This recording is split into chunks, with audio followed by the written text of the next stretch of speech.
Hey there, Mr. Reddit here. Welcome back to another episode of r/entitled parent stories. Our first story we'll be reading today. Neighbor likes to park in front of my house? Okay then. After that, am I the jerk for wanting my girlfriend to tell her subscribers about me? And after that, tricked the insurance company into paying like they're supposed to. Now for every thumbs up this video gets, one Karen doesn't get to eat any leftovers. Whatever, I'm going to McDonald's. So please smash that like button. And if you're new, subscribe and turn on notifications for new stories from Reddit every single day. Neighbor likes to park in front of my house? Okay then. This happened a few years ago. My neighbor started parking on the street behind my car, like literally inches, for no apparent reason. My neighbor has a driveway, which is empty, and also lived 2 houses down the street. I don't have a driveway, so on-street parking is a must for me.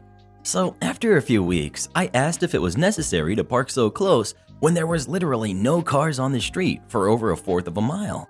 He said, "No, but there's no law against it," with a big grin on his face.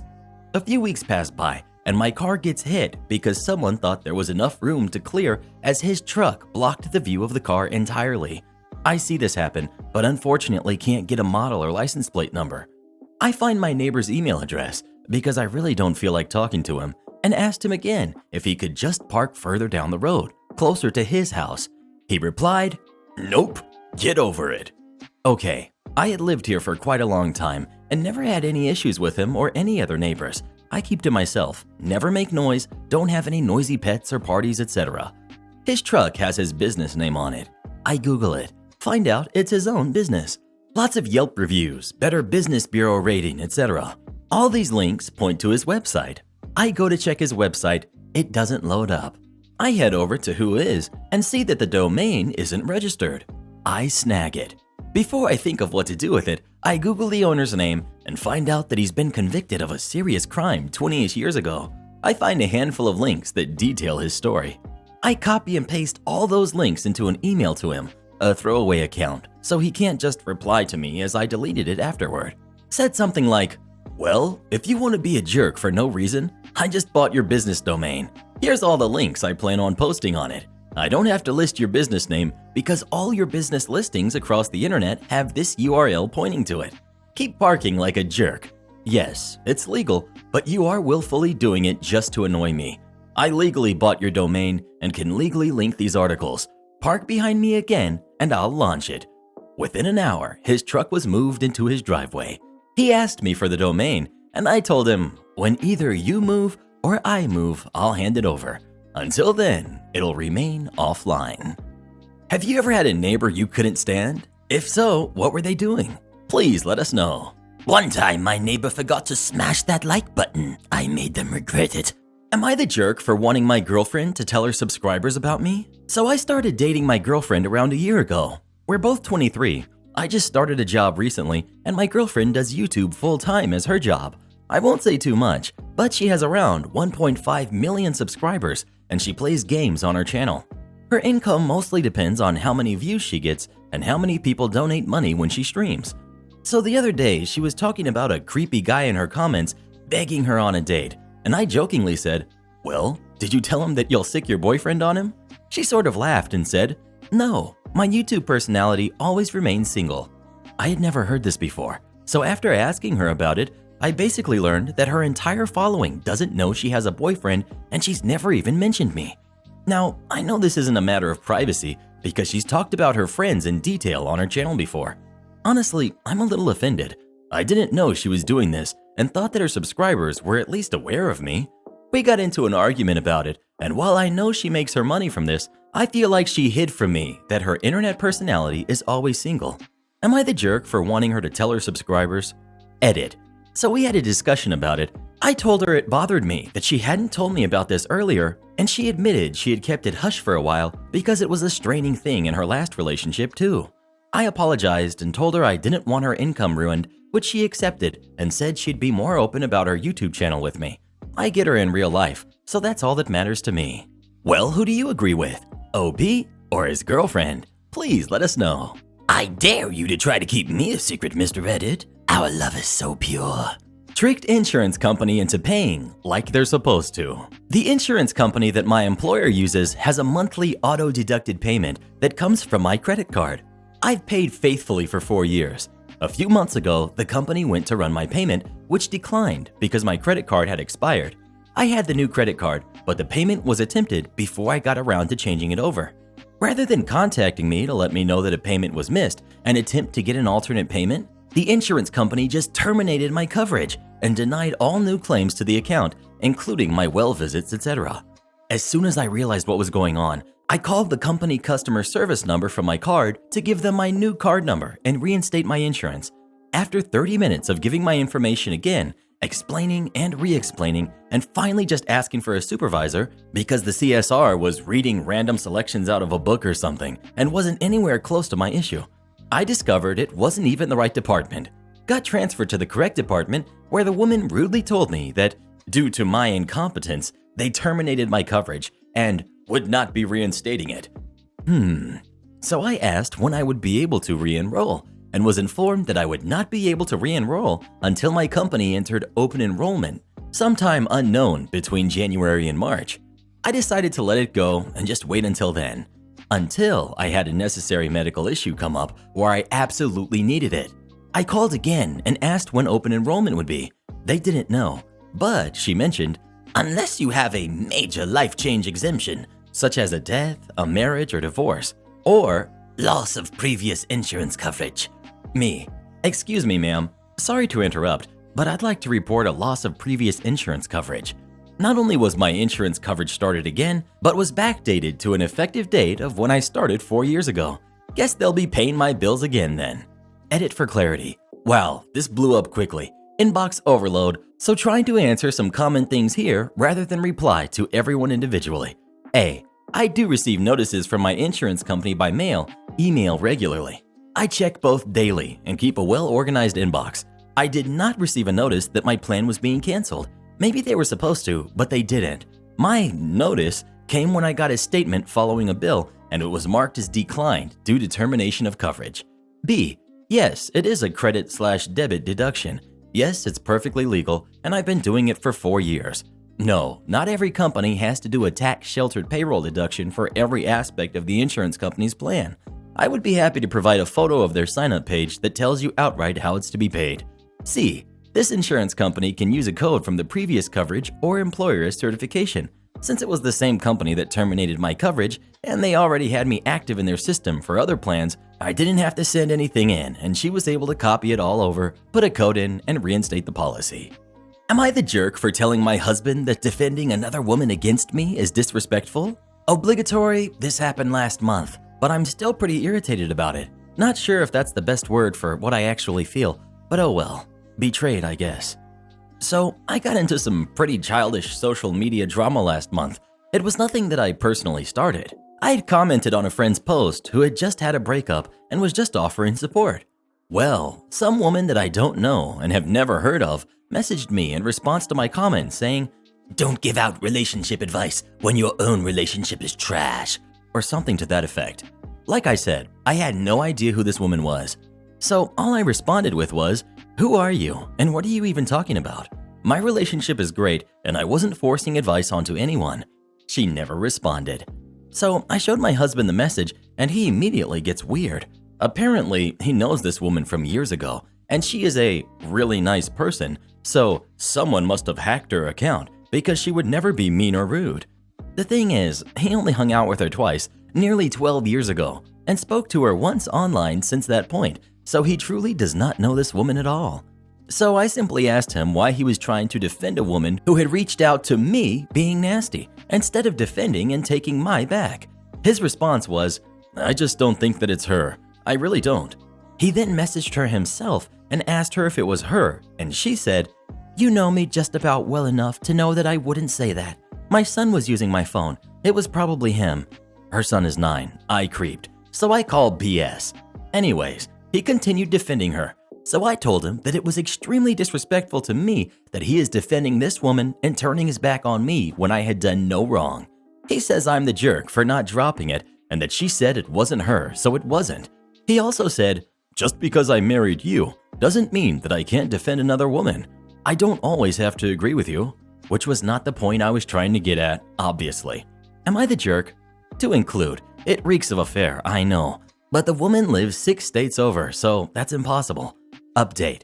His work tablet just pinged, and her chat had just popped up. Apparently, she saw this post. He has responded to her, and they are still talking. I will update with the conversation in a second. So far, he has my back. Well, who do you agree with? OP or her husband? Please let us know. We're gonna need some popcorn, Reddit boy. This is getting juicy. Return your daughter's Christmas present and give me the money, because we're family. Hey Reddit, prepare to lose some brain cells. It was about 3 years ago. My partner and I wanted to get our daughter a really nice gift for Christmas, so we saved up to get her a DS Lite and a couple games. I was on the phone with my sister a little after New Year's. Sister, hey, can you lend me some money? I don't have any food and I don't get paid for a whole week. Me, I can probably lend you a tenner. Just pay me back when you get paid. Sister, oh, okay. Any chance you could do a bit more? I literally have nothing. Me, that's all I can give you, sis. Sorry. At that moment, my daughter asked me to help her with something on her DS and if we could go to the shop to spend her Christmas money, 15 pounds. Sister, oh, is that my little niece? Tell her auntie says hi and I love you. Me, to my daughter, auntie says hi and love you. To sister, yeah, had to help her with something on her DS and she wants to spend her Christmas money. Sister, oh, so you do have more than a tenner. You can send me more. Me, what? It's not my money, it's my daughter's, so no. Come on, I know my little niece would like to help her auntie. Me, I said no. Well, you can always get a refund for the DS and give me the money. It's not really an essential thing anyway. You know those moments in movies where they pull the phone from their ear and just stare at it? I had that moment. Me, why the heck would I do that?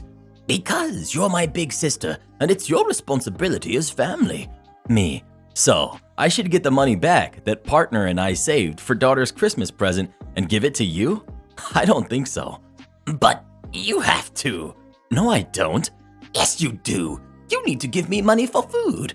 No, I really don't. I offered to lend you a tenner, and you had the cheek to tell me you should get my daughter's money? Seriously? You are so ungrateful. Sister, oh my god, whatever. I'll just starve. Cuts off the call. Sir, I'm not your employee. You can't fire me. The cast goes like this. We've got me, we've got my friend, we've got mother, we've got kid, and the manager. This anecdote arose a year ago. I was leaving high school with my friend, and it occurred to us to go to a shopping center that was about 15 minutes from school. When my friend and I arrived, we saw a new sports store. We went to see the football helmets. We both play football because I wanted to improve my equipment to a more recent one. I stayed in the store while my friend told me, I'm going to find something to eat. If you don't go soon, there won't be anything left for you. So I tried to hurry by choosing one of the models, but then a mother with their son approached me, asking me questions about which model is better. I was already in a hurry to go eat with my friend, but this woman brings her son closer to me. He asks if I can help him try on some things. I don't know why, but I agreed. This boy was very thin and pale, so I asked him, Me, what position do you play? Kid, I don't know yet. It's my first time playing football. Me, oh, I understand. By your physique, I suppose they will make you a cornerback or receiver. Let me show you some things that will serve you. Kid, are you a cornerback? Me, no, I'm a linebacker, but I have played in most positions. I finish showing them some accessories and then go back to their mother. She gives me everything back and says, Thank you very much. Can you take it to the cashier and charge it to this card? Me, I'm sorry, lady, but I don't work here. Of course, you helped us in everything.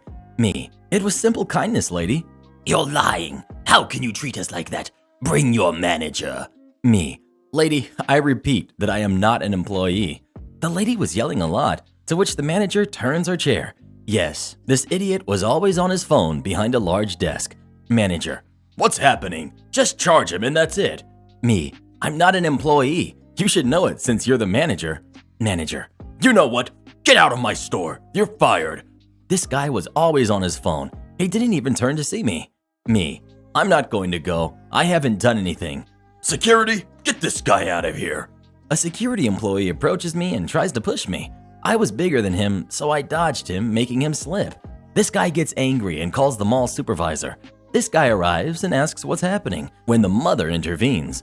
"This kid is a liar. They fired him and he got very aggressive." The supervisor looks at me, says that my uniform is from school, not from the store. Everyone is silent, and the guy asks to see the security cameras since he doubts that I've done something wrong. When they see the video, they realize that I had entered the store first, and then I helped the kid. In the end, it shows how the manager does not even turn to see me, and that the security guard tried to push me without reason. The manager kept apologizing to me, repeating that he had a 50% discount on my purchase. The lady was very sorry for yelling at me, and the security guard was fired. He had already had some incidents of unnecessary violence recorded. But the worst part was that I didn't get a single piece of KFC chicken that my friend bought. Speaking of KFC, what's your favorite place to get fried chicken from? Please let us know. Please don't make me choose just one. Fried chicken, yes. Am I the jerk for keeping my ex-husband's last name after I was asked to change it? I've been married once before. My ex and I were a couple for 9 years and married for 7 of them. We have 3 kids together, ages 11, 8, and 6. I kept my husband's last name after we divorced. We're still friends, and it was too much of a hassle to revert to my maiden name since I had already graduated college and started my career with my married name. I also like having the same surname as my kids. My ex has never cared before, nor does my current boyfriend. However, my ex recently became engaged to his new girlfriend, together less than a year. I've met her only a handful of times, but she seemed nice enough, and my kids haven't voiced any issues with her, which to me is the most important thing. So I was shocked when out of the blue, she contacted me a few days after they announced the engagement and asked that I revert back to my maiden name. I literally laughed out loud when I read her text. I didn't think she was serious at first, but she was. Her reasoning is that since my ex will have a new wife, it would be wrong for me to keep his name. I essentially told her, no way, although a bit more tactful. My ex then called me and asked that I at least consider it since it's something his fiancée really cares about, and that it's not, technically, my name anyways. I let him know I wasn't going to go through the headache of changing it again, but if they were so concerned about names, he should take her surname. My ex said I was being petty and asked me to just please think about it. I would have been happy to end it there, but I got another message from his fiancée, which was basically a thinly veiled legal threat about suing me to change my name. I didn't bother to respond to her message. You can't make someone change their name, and I'm not concerned about some frivolous lawsuit at all. But I did screenshot what she said and sent it to my ex, telling him his fiancée needs to back the heck off, which he hasn't responded to. My boyfriend also thinks the whole situation is stupid and thinks I should just tell them both to buzz off next time they say something. I don't know if I'm being the jerk though.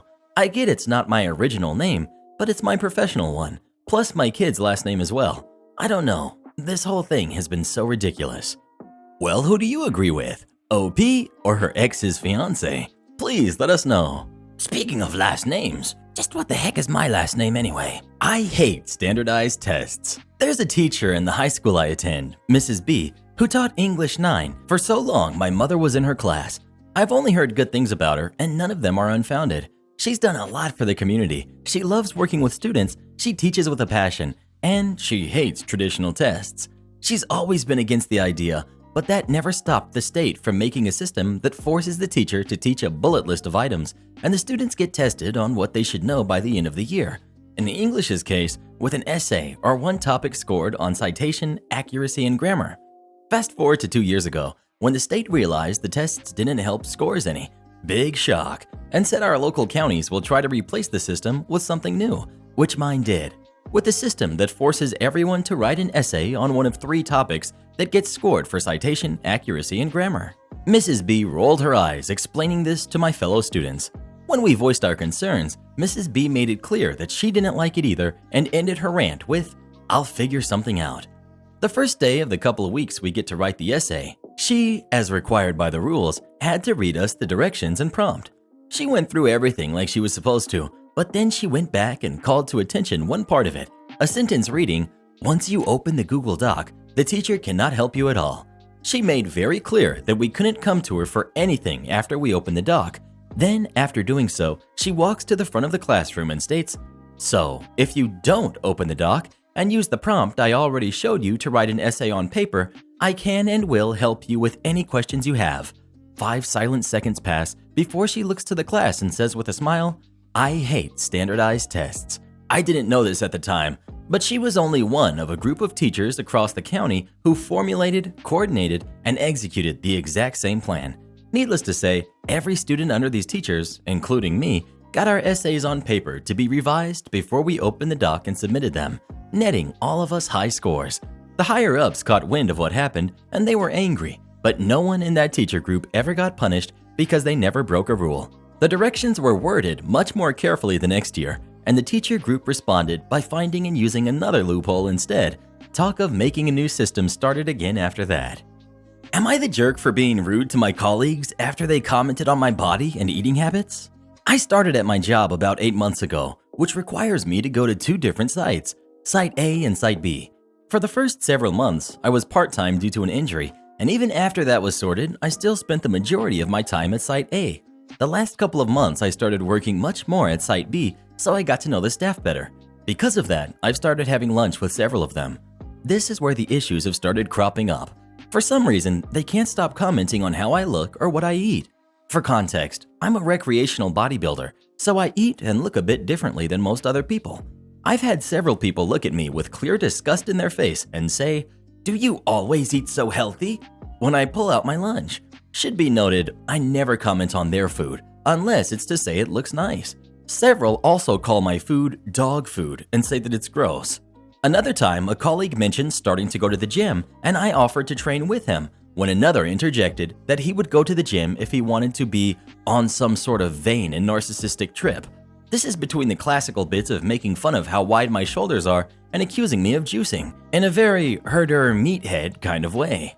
It eventually became too much when we were having lunch 2 weeks ago. I pulled out some chicken and a bit of fruit, which again prompted the "Do you always eat so healthy?" remark.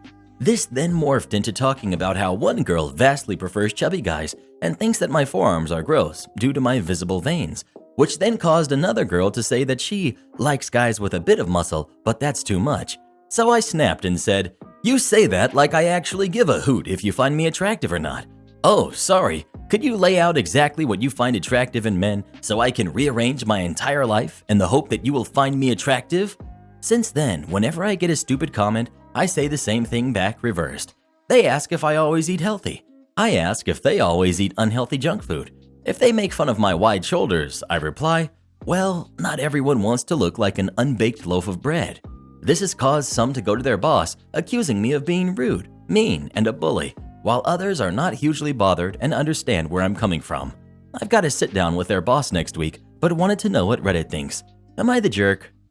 Well, who do you agree with? OP or his colleagues? Please let us know. Speaking of the gym, you should really start working out, Reddit boy. You're starting to look a little pudgy. The Awful Librarian. As always, all the names in this story are fake. For a while when I was a kid, and eventually a teenager, I lived in a small town near nothing. The heart and soul of this town was the local library run by an amazing lady named Hannah. Hannah understood the town was rural and poor and did everything in her power to cater to the town residents. There was no after-school program for the elementary school, so Hannah opened the doors of the library, even though the building was incredibly small. The nearest movie theater was miles on miles away. This took place when Netflix was only a DVD service and expensive for this town. So Hannah made sure the library had a huge selection of VHS and DVDs. Hannah would listen when us avid readers wanted to read a particular book and buy it. If the book was part of a series, she bought the whole series. Hannah also started a summer program that would have rivaled the free summer programs of any large town, and so many more things. Unfortunately, Hannah's mom got sick and had to move back home halfway across the country, and the library board hired a woman named Ruth Derrier. The board believed because Mrs. Derrier was from a town or two away, she would be a good fit for our community. Mrs. Derrier was not good for the library, in fact.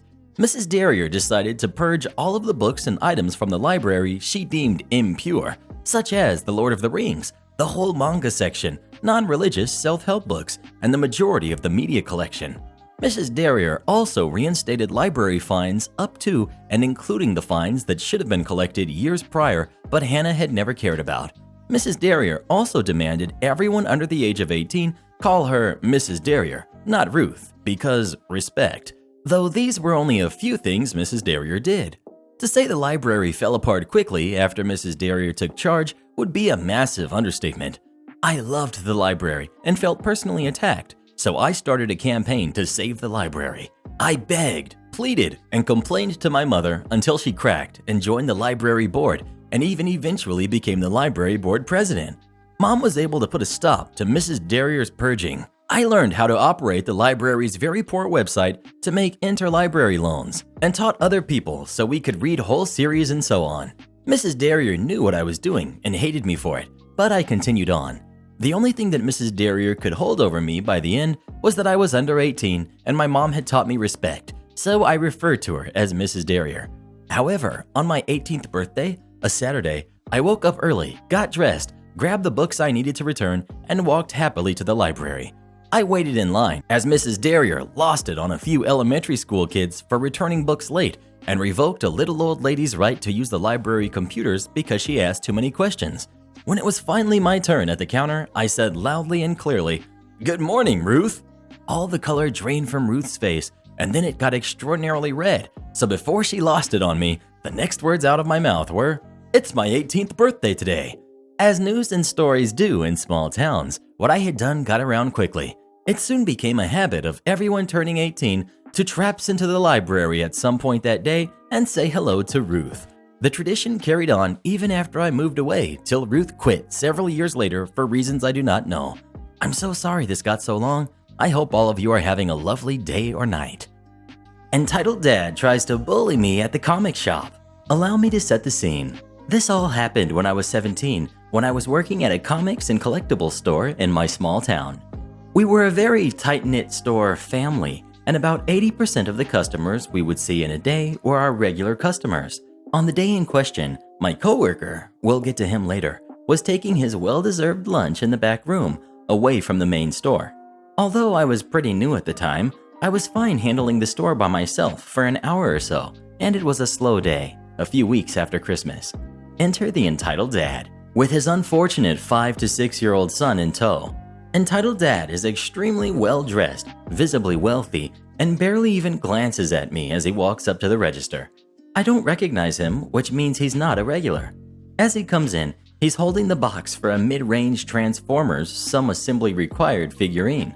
The box is open at one end, and the frames that hold the punch-out pieces are sticking out of the top, along with some of the plastic packaging and directions. I can hear loose pieces rattling around inside. He unceremoniously drops the box on the counter. "We need to exchange this for another one." Now, if you know anything about small businesses, especially ones that sell collectibles, you'll know that return/exchange policies are pretty non-existent. We just don't have the profit cushion to make up for it. However, my boss is a softie, and for regulars, or in cases of broken merchandise, he sometimes makes an exception. Tentatively, I tell Entitled Dad that we don't usually do returns or exchanges, but I ask if there was a problem with the toy, and I ask if he has his receipt. Entitled Dad is already on the verge of snapping. "My son and I couldn't put it together. Listen to me, I'm not asking you for a refund. We're just going to exchange it for another one. All the pieces are there. I shouldn't have to keep every receipt. I bought it here. You clearly sell these toys." And he immediately hauls his poor kid over to the shelves where we display our Transformers. Now, I don't believe for a second that all of the pieces are in that box, especially since it looks like they stuffed it all back in without trying to even make it fit. I'm a non-confrontational type of person, and my anxiety was already bad enough at this point, so I realize I am not equipped to handle this Entitled Dad. So I go get my coworker, who we'll call D. D is the kind of person that you picture when you think of "don't mess with me" energy. He used to be a tattoo artist. He's covered in ink and piercings, always wears band tees, has a dark beard, tall and fit, etc. He carries a stainless steel cane for some leg issues, but in his hands, that cane looks like a weapon. However, he's always extremely kind and professional up until the exact second that you upset him. Even I'm a little afraid of D, to be honest. I peek into the back room, already feeling terrible for interrupting D's lunch, and tell him I need his help with a customer who's demanding to return a toy. He heads back out into the main store area with me, and I see his expression go sour the moment he spots the busted open box sitting on our counter. D turns to Entitled Dad and asks, "So, you're wanting to return this toy, is that right?" Entitled Dad absolutely flips his crap. No, I am exchanging it for another toy because I bought it here and my son can't put his Christmas present together. He rounds on me. What did you tell him? I told you it was an exchange. D cuts him off, steadily approaching rage mode. Sir, I cannot put this back on the shelf. It's open, the box is bent, and we don't sell used merchandise. We don't offer returns or exchanges. It said so on your receipt when you bought it. Entitled Dad is shouting even louder now. This is ridiculous. I bought it here. Just put it back in the box then. All the pieces are there. If I can't even figure it out, it's probably defective. D is not having it. You expect me to accept this on your word that all the pieces are there? Then sell it to another customer with half the pieces broken out already? This toy is for ages 12 and up, and if you can't figure out how to put it together, that's not my problem. If you want a new toy, you're going to have to pay for it. Otherwise, you need to leave. I'm practically blacked out from fear of confrontation at this point. I don't remember the particulars of the rest of their shouting match, but I do remember making eye contact with Entitled Dad's poor kid who looked absolutely humiliated by his dad's behavior. In the end, D makes it incredibly clear that he's not going to accept Entitled Dad's busted up toy and that Entitled Dad needs to leave or we will call the police. Fuming, Entitled Dad snatches the box back and drags his kid away, all the while threatening us with the Better Business Bureau, bad online reviews, I'm never shopping here again, etc., etc. Still fuming himself, D looks over and asks me if I'm alright. I nod. If that jerk comes back here, you come get me, okay? I nod again, and D disappears into the back room to finish his lunch. And no, Entitled Dad did not come back. You probably haven't seen this video right here, so come watch this one next and we'll see you when you get there. And support our channel by joining as a member today, and we'll give you a special shout out in our next video. And to have us make a special Happy Holidays video for you or a loved one, come visit us on Fiverr, link pinned in the comments below.